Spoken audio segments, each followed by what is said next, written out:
Kabul airport हमलों के बाद अमेरिकी फौज ने भी किए जवाबी वार, हदफ को पूरा करने का किया दावा। जैश ए मोहम्मद की तालिबान के साथ मुलाकात की खबरों के बीच भारत ने भी बढ़ाई मुल्क के अंदर चौकसी।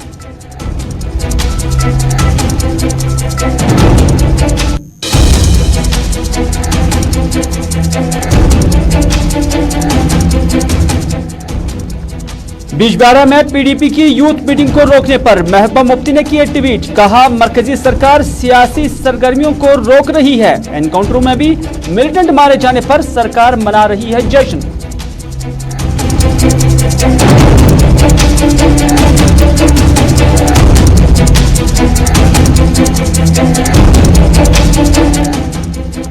और जम्मू और कश्मीर में कोविड के बढ़ते मामलात पर इंतजामिया खामोश, अस्पतालों और बाजारों में भी एसओपीज की उड़ाई जा रही हैं धज्जियां।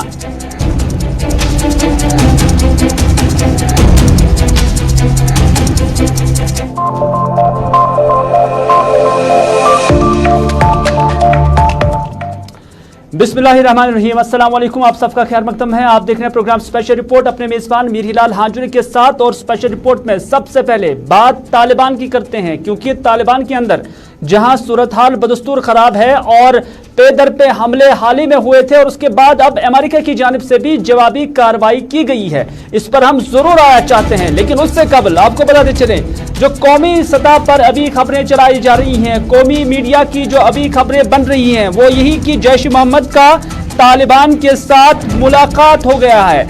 यानी जैश ए मोहम्मद जो मिलिटेंट ऑर्गेनाइजेशन है, उनकी तालिबान के लीडरों के साथ या तालिबान के साथ मुलाकात हो गई है। और इस मुलाकात का मरकज यही था कि भारत के अंदर कैसे डिस्टेबलाइजेशन लाई जाए, यानी भारत सेंट्रिक ऑपरेशंस पर हुई बात। इस तरह की खबरें मीडिया के अंदर अभी नेशनल लेवल पर आ रही हैं। और अब इन खबरों के बीच या इन इशारों के बीच ये भी पता चल रहा है कि अब भारत की सिक्योरिटी और खुफिया इदारे भी काफी मुतहरिक हो गए हैं। आपको बताते चले कि हाल ही में जैश ए मोहम्मद से पहले हिजबुल मुजाहिदीन ने भी कश्मीर के मामले पर तालिबान से मदद तलब की थी। और अब ये भी खबरें आ रही हैं कि जैश ए मोहम्मद भी अब इस सिलसिले को आगे बढ़ाने में आगे चल रहा है। लेकिन इन खबरों की अभी किसी भी तरह से कोई तस्दीक नहीं हुई है, लेकिन जराए के हवाले से ये खबरें जो है चलाई जा रही हैं। आपको बताते चले कि काफी वक्त से जो तनाव अफगानिस्तान के अंदर बना हुआ है और खासतौर पर जब से तालिबान वहां विराजमान हुआ, तब से ही ये सूरत हाल यहाँ पर बन रही है। और किसी ने ये सोचा भी नहीं था कि तालिबान या काबुल के जो एयरपोर्ट है वहां पर इस तरह से पेदर पे हमले हो जाएंगे, जिसमें हमने देखा कि 13 अमेरिकन फौजी के साथ साथ 170 के करीब मारे भी जा चुके हैं। और इन हमलों के बीच ये भी खदशात जाहिर किए जा रहे हैं कि जहां तालिबान वहां यानी अफगानिस्तान के अंदर अपनी हुकूमत के जो कदम है वो बढ़ा रही हैं, और दूसरी जानिब जो अमेरिका है वो भी फौजी इनकिला जिसकी डेडलाइन उन्हें 31 अगस्त दी हुई है उस पर अभी भी कायम है। लेकिन दूसरी जानिब जो जैश ए मोहम्मद है उनकी कहीं ना कहीं पेशकदमी माना जा रहा है, की जा रही है। ये सोर्सेस के हवाले से खबरें हैं और कुछ मीडिया हाउसेस ने भी इससे जो है नश्र किया है। तो इस हवाले से हम भी बात करने की कोशिश करेंगे कि अगर इस तरह का प्रोग्राम तालिबान का होगा और अगर वाकई जैश ए मोहम्मद की जानिब से इस तरह की कोशिश की गई है कि कश्मीर को लेकर या भारत सेंट्रिक हमले करने के ताक में अगर जैश ए मोहम्मद ने तालिबान का साथ लिया, तो फिर उसके बाद किस तरह की सूरत हाल जम्मू कश्मीर के अंदर बन सकती है। कर्नल तेज कुमार तिक्कू जो कि एक डिफेंस एक्सपर्ट है, हमारे साथ इस वक्त मौजूद है, उनसे हम जानेंगे। तेज साहब, आप भी इन खबरों पर नजर रखे हुए हैं। पूरे मुल्क की मीडिया के अंदर अभी ये खबरें सुर्खियां बनी हुई हैं कि जैश ए मोहम्मद की जानिब से तालिबान के साथ मुलाकात हुई है और भारत सेंट्रिक हमलों के हवाले से बात हुई है, यानी भारत सेंट्रिक ऑपरेशंस कैसे चलाए जाएंगे। तो उस पर आप क्या कहना चाहेंगे, किस तरह से आप भारत का और जम्मू कश्मीर का फ्यूचर देख रहे हैं इन खबरों के बीच जो आ रही है कि जैश ए मोहम्मद या इससे पहले हिजबुल मुजाहिदीन ने भी मुतालबा किया था तालिबान से कि वो इस पर यानी कश्मीर के मामले पर उनका साथ दें। देखिए, मुझे लगता है कि इस पर हमें ज़्यादा इन खबरों के पर जब तक यह कंफर्मेशन नहीं आती है पक्की तौर पर इन पर हम ज़्यादा यकीन नहीं कर सकते हैं।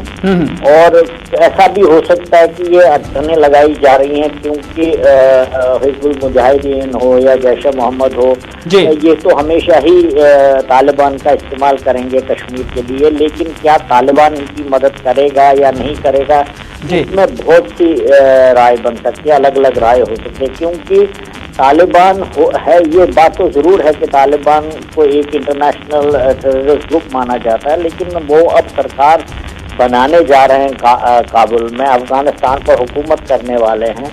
और इस वजह से कि एक देश की सरकार ओपनली किसी दूसरी टेररिस्ट ऑर्गेनाइजेशन की मदद करे किसी तीसरे देश में आतंक फैलाने के लिए, तो मुझे लगता है इंटरनेशनल लेवल पर ये तो तालिबान के बरखिलाफ ही चली जाएगी। तो तेज कुमार साहब क्या ये समझा जा सकता है कि अब तालिबान का बिहेवियर भी बदल चुका है और उन पर अब भरोसा भी किया जा सकता है? नहीं, अभी तो पहले दिन है, दीज आर अर्ली टाइम्स, अभी हम कुछ नहीं बोल सकते हैं। लेकिन जो मैंने बताया वो बात भी सच है कि एक देश की सरकार एक टेररिस्ट ऑर्गेनाइजेशन की तीसरे देश में जाकर उनकी मदद करे तो उनके लिए तो बिल्कुल गलत बात है, क्योंकि उन्होंने अगर पूरे विश्व में, पूरे वर्ल्ड में एक इंटरनेशनल कमिटी ऑफ नेशन में रहना है और आगे बढ़ना है, अपने देश की सेवा करनी है, तो वो फिर कैसे ये काम कर सकते हैं। लेकिन इसलिए मैं कह रहा हूँ कि पता नहीं इस न्यूज़ में कितनी सच्चाई है और हमें शायद आगे जाकर देखना पड़ेगा कि ये सच है या झूठ है।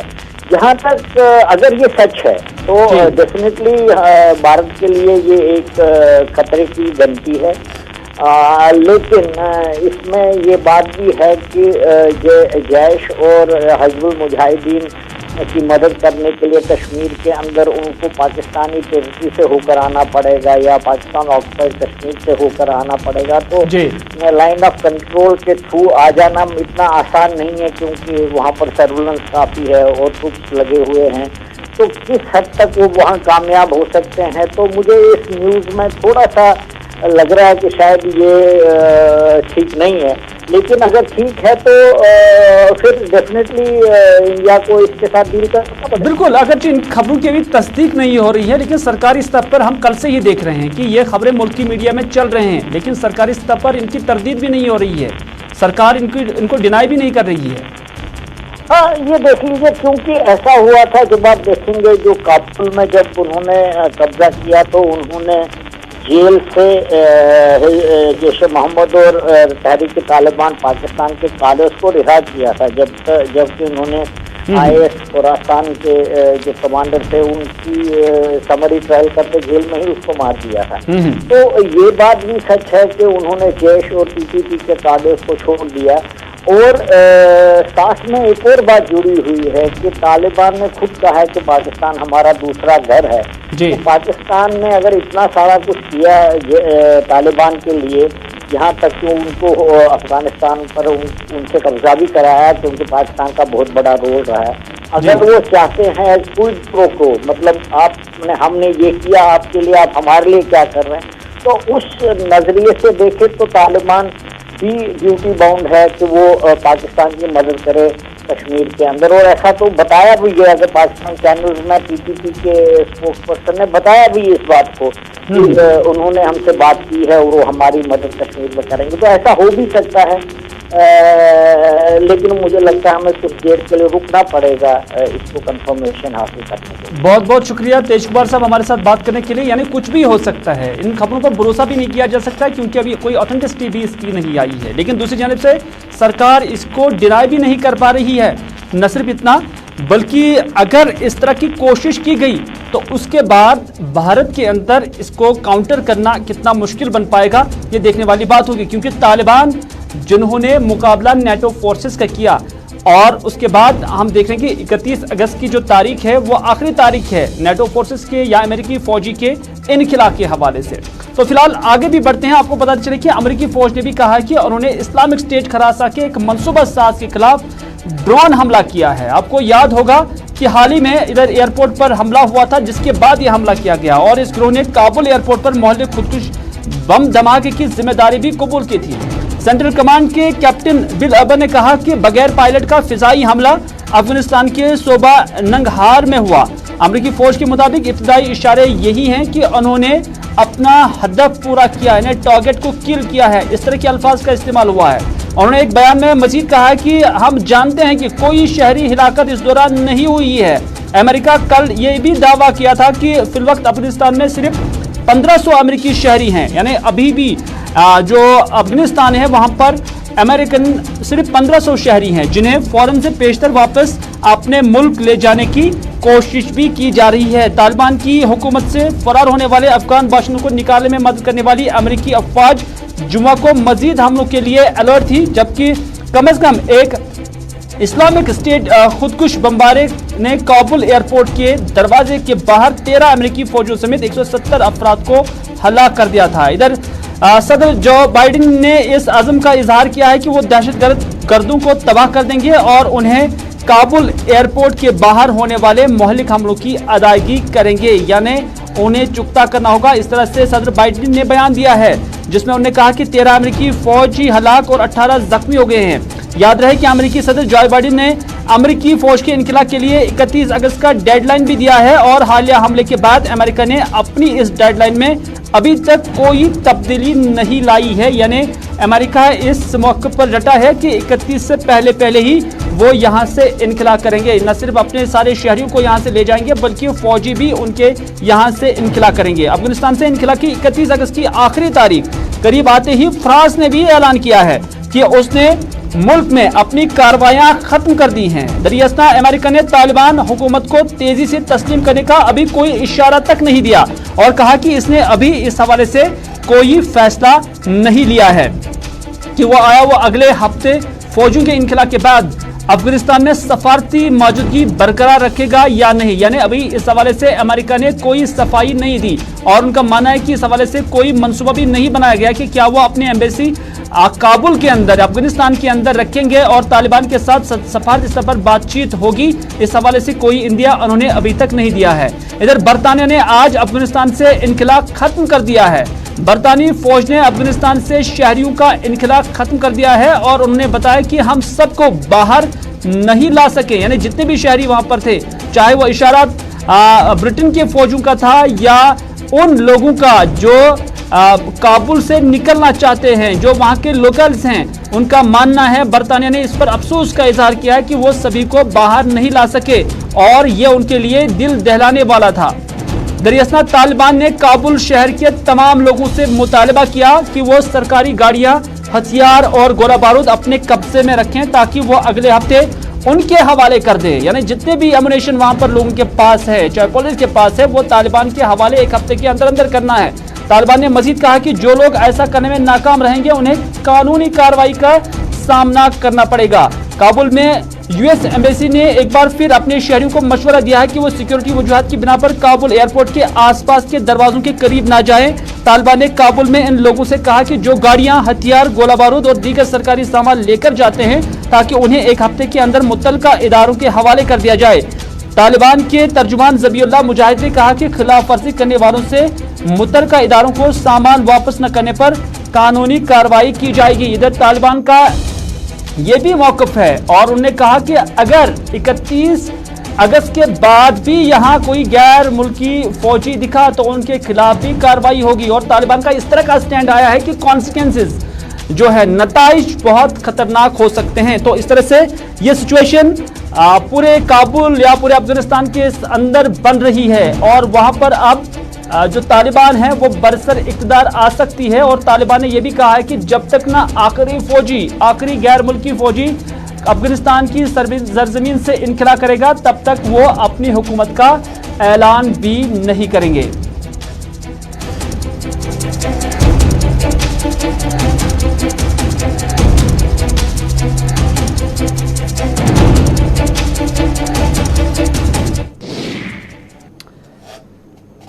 चलिए नाज़रीन, आप देख रहे हैं स्पेशल रिपोर्ट और स्पेशल रिपोर्ट में अब बात करते हैं लद्दाख की, कारगिल और लेह की। और आपको याद ही होगा कि आज वहां पर बंद की कॉल दी गई थी और इस बंद का असर वहां पर खासा देखा जा रहा है, क्योंकि ये बंद MOS होम जो कि यहां लद्दाख आए हुए थे, नित्यानंद राय जिसका नाम है, उन्होंने एपेक्स बॉडी के लीडरान और कारगिल डेमोक्रेटिक अलायंस के मेंबरान के साथ बात की, गुप्तशनीद हुई और इस बातचीत के दौरान आइंदा की स्ट्रेटजी को लेकर भी बात हुई है। और यह भी कहा गया है कि जो कारगिल और लेह के लोगों की मुश्तरका डिमांडें हैं या उनके मुतालबात हैं, उन्हें फौरन से पेशतर पूरा किया जाए। और यह भी कहा गया है कि जो कमेटी है उस पर बहुत जल्द वो अपनी कार्रवाई करनी चाहिए। हम आपको सीधे ले चलते हैं लेह, जहां पर हमारे नुमाइंदे इसहाक, मोहम्मद इसहाक इस वक्त हमारे साथ है। इसहाक, आपका खैर मकदम है। जानना चाहेंगे कि ये कमेटी जो आज लद्दाख और एपेक्स बॉडी जो कारगिल और लद्दाख की है उनके साथ मुलाकात हुई है और उसके बाद वहां पर उन्होंने अपनी राय उनके सामने रखी है। MOS होम के साथ भी वो मिले हैं, तो क्या कुछ वहां से निकलकर सामने आया? क्योंकि आज बंद का असर वहां पर देखा जा रहा है, चाहे कारगिल हो या लेह हो, दोनों जगहों पर आज असर जो है इसका देखने को मिला। को बता दें, जिस तरह से कल से लगातार बहुत बड़ा पॉलिटिकल डेवलपमेंट लद्दाख में देखने को मिला, खासकर जब नित्यानंद राय ने अलग अलग तरीके से स्टेक होल्डर्स को बुलाया। इसके फौरन बाद एपेक्स बॉडी लेह और कारगिल डेमोक्रेटिक अलायंस ने प्रेस कॉन्फ्रेंस करके लोगों को आगाही दी और आज के दिन को पूरा बंद कॉल दिया आज के दिन के हवाले से।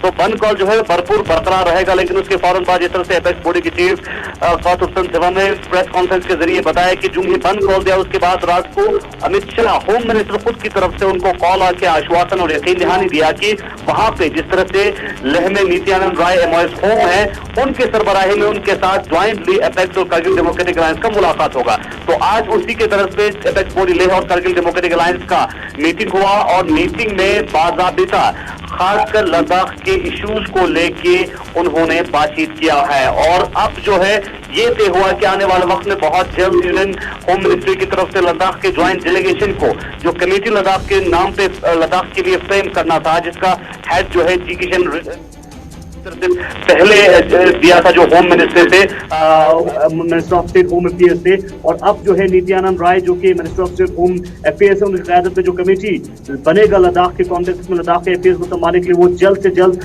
फ्रेमिंग करने के बाद लेह और कारगिल एपेक्स बॉडी और जो कमेटी है वो जल्द से जल्द दिल्ली बुलावा आ सकते हैं और फ्रेंडली एक इन्वायरमेंट में, एक अच्छे इन्वायरमेंट में ये मीटिंग अभी थोड़ी देर पहले मुकम्मल हुआ है। लेकिन जो हड़ताल का कॉल दिया था, बंद का कॉल दिया था, लद्दाख बंद का कॉल एपेक्स और के लिए दिया था, वो आज शाम तक जारी रहेगा। इसहाक, आपसे जानना चाहेंगे, जब MOS होम के साथ लद्दाख और कारगिल और लेह की जो बॉडी है उनकी मीटिंग हुई है, क्या वो मुतमईन नजर आए? और जब वो दिल्ली जाएंगे अब, तो दिल्ली में किन के साथ बात हो सकती है? ये वजीर आजम साहब के साथ बात हो जाएगी या कि दाखिला वजारत के साथ? जी, आपको बता दें आज की मीटिंग के बाद यकीनन काफी मुतमईन जो एपेक्स बॉडी लेह और कारगिल डेमोक्रेटिक अलायंस के जितने भी मेंबर्स थे वो काफी मुतमईन नजर आए।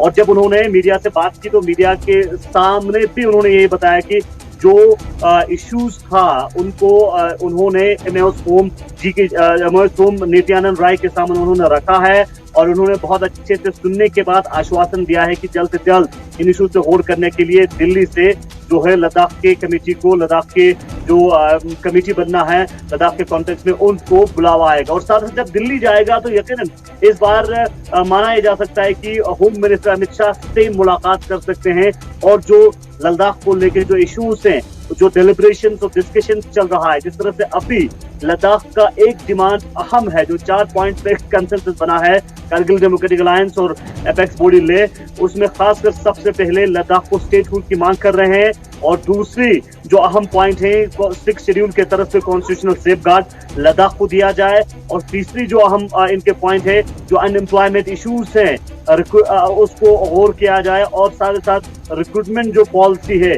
वो जल्द से जल्द फ्रेम करके 1 महीने के अंदर रिक्रूटमेंट किया जाए। तो इन पॉइंट्स को लेके, जिनमें से अहम पॉइंट लद्दाख को स्टेटहुड के, ये पॉइंट्स लेके बहुत जल्द अब दिल्ली से बुलावा आ सकता है और काफी मुतमईन नजर आया है। और उनका मानना है कि जिस तरह से होम मिनिस्ट्री की हो या एमओएस होम हो, उनकी तरफ से पॉजिटिव इंटेंशन था। और उन्होंने खदशा जताया कि जो थर्ड जो पार्टी होता है, थर्ड पर्सन होता है, उनकी वजह से कहीं ना कहीं एपेक्स और केडीए को अलग अलग बुलाने और होम मिनिस्ट्री और लद्दाख में दूरी फैलाने में कहीं ना कहीं खदशा जो है वो कोशिश की है। शुक्रिया इसाक, बहुत बहुत शुक्रिया पूरी जानकारी देने के लिए। और पहली बार ऐसा देखा जा रहा है कि कारगिल और लद्दाख के लोग, कारगिल और लेह के लोग, जो कि पहली बार ऐसा लग रहा है कि एक ही प्लेटफॉर्म पे नजर आ रहे हैं और कुछ डिमांड्स उन्होंने मुश्तरका तौर पर रखी हैं। और सबसे बड़ी डिमांड ये है कि लद्दाख को स्टेट का दर्जा दिया जाए और उसके साथ साथ नौकरियों के लिए खुसूसी प्रोविजन और इसके साथ साथ 6th शेड्यूल के हवाले से भी मुतालबा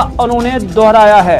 और ये भी कहा गया है कि जब तक जो पूरे लद्दाख के अंदर जो रिक्रूटमेंट का सिलसिला थम चुका है, उसके लिए स्टेट सब्जेक्ट को फिलहाल जरूरी बनाया जाए और स्टेट सब्जेक्ट पर ही उन्हें जो है नौकरी देनी चाहिए। तो इस तरह की डिमांड्स अभी लद्दाख के अंदर से निकलकर सामने आई हैं।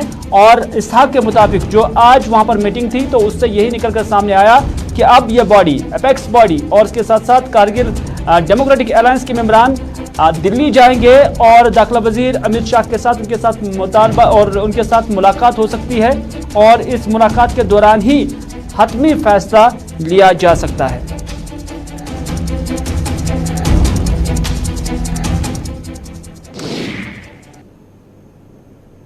चलना से अगली खबर में बात करते हैं बिजबिहारा की, क्योंकि बिजबिहारा के अंदर आज पीपल्स डेमोक्रेटिक पार्टी की जानिब से एक मीटिंग तलब की गई थी और इस मीटिंग में जो यूथ लीडरान है या वर्करान है उन्हें मदऊ किया गया था और यहां पर पुलिस की जानिब से इस मीटिंग को नहीं होने दिया गया। इस तरह के इल्जामात पीडीपी की जानिब से लगाए गए हैं और पीडीपी का मानना है कि उन्हें यहां पर मीटिंग करनी थी और मुफ्ती मोहम्मद सईद की जो मकबरा है वहां पर भी जाने की इजाजत नहीं दी गई है। तो इस हवाले से सुहेल बुखारी जो कि पार्टी के तर्जुमाने आला है, उन्होंने भी मीडिया से बात की और उनका मानना है कि उन्होंने फिर यहां पर एहतजाज भी किया और जो प्ले कार्ड्स है वो अपने हाथों में रखे हुए थे।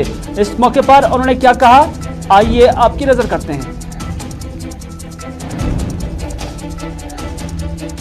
हमारे जो यूथ के जो लोग हैं उनके साथ इंटरेक्शन का प्रोग्राम था, उसी सिलसिले की एक कड़ी थी कि हम अनंतनाग में अपने यूथ के जो लीडरान हैं उनके साथ मिल के बैठ के उनके साथ बात करते और उनकी बातें सुनते और अपनी बात उन तक पहुंचाते। लेकिन यहाँ चूंकि अलाउ नहीं किया गया, आपको पता है कि यके बाद दीगरे कभी एक प्रिटेक्स्ट पे तो कभी दूसरे प्रिटेक्स्ट पे, पर्टिकुलरली पीपल्स डेमोक्रेटिक पार्टी के जो ऐसे इवेंट्स हैं उनको रोकने की कोशिश की जाती है। महबूबा मुफ्ती साहिबा जो हमारी प्रेसिडेंट हैं उन्हें 12 ऐसी रीच आउट से रोका गया। तो उसी सिलसिले की एक कड़ी हमें ये भी आज लगती है कि हम यहाँ बैठ के पुरअमन तरीके से आपस में बात करना चाहते थे। कोविड को बहाना बना के पीडीपी को निशाना बनाया जा रहा है, अदरवाइज हमने उस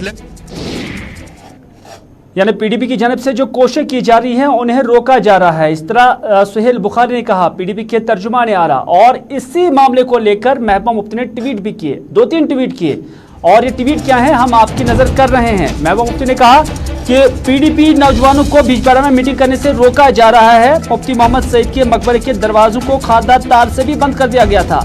क्या पुलिस बता सकती है कि पीडीपी को यूथ को क्यों तंग किया जा रहा है? इस तरह का पहला ट्वीट था महबूबा मुफ्ती का। दूसरा ट्वीट, पीडीपी यूथ को जनूबी कश्मीर में मीटिंग से रोकते हुए मरकजी हुकूमत की वो पॉलिसी वाज़ेह हो जाती है जो किसी नतीजा खैर सियासी एंगेजमेंट की इजाजत नहीं देती है। महबूबा मुफ्ती ने यह भी कहा कि मरकजी हुकूमत अमन बात पर तुली हुई होनी चाहिए कि वो कश्मीरियों को तशद्दुद के मुजरिम से तशबीह देना चाहती है। मरकजी हुकूमत यानी तीसरा उसका ट्वीट, मरकजी हुकूमत के लिए एनकाउंटर जिसमें मिलिटेंटों को मारा जा रहा है बाइस जश्न है। यह महबूबा मुफ्ती की जानिब से ट्वीट में कहा गया है। लेकिन पीडीपी तशद्दुद और खून रेजी को वकार में यकीन नहीं रखती है। हम पुरअमन और सियासी तर्ज पर लड़ेंगे। सियासी सरगर्मियों को रोककर मरकजी सरकार कश्मीरी नौजवानों को तबाही की तरफ धकेल रही है। इस तरह का रिएक्शन मल्टीपल ट्वीट्स में यानी मुख्तलिफ ट्वीट्स में महबूबा मुफ्ती ने यहां पर किया है।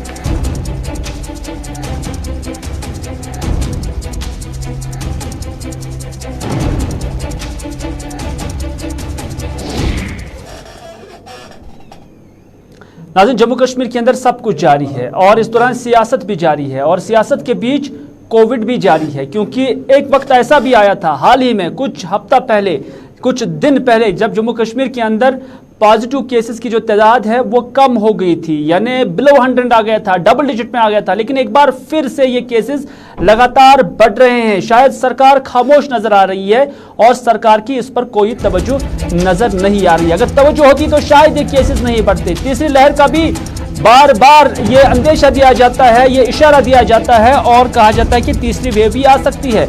और इस तीसरी वेव से पहले अरेंजमेंट्स किस तरह की किए गए हैं, किस तरह की प्रिपेयर्डनेस की गई है, ये जानने के लिए हम चलते हैं अपने साथी इरफान फाजिल के पास।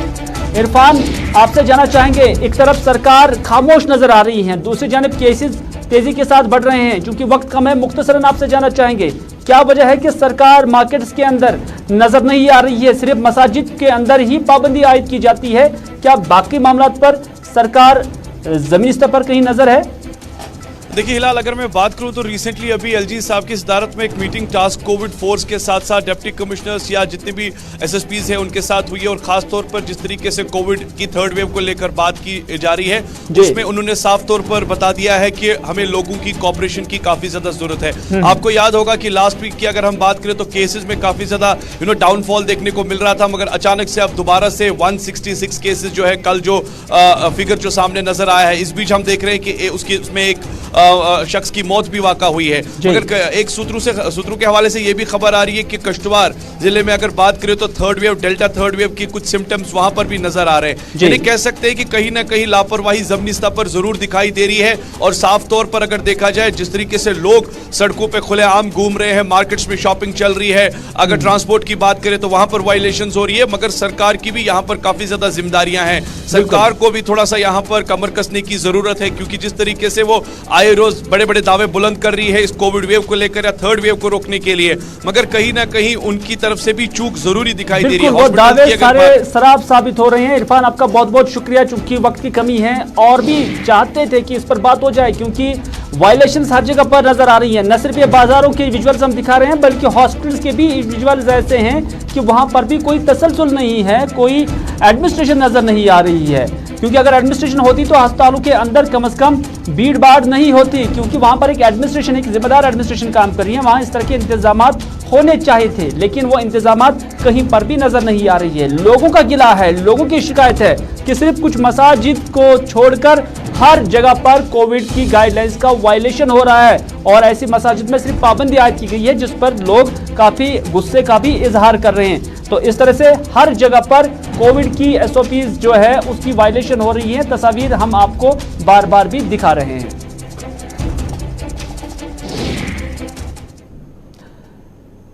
नाज़रीन, आप देख रहे थे प्रोग्राम स्पेशल रिपोर्ट, और स्पेशल रिपोर्ट में रुकते हैं एक तिजारती वक्फे के लिए।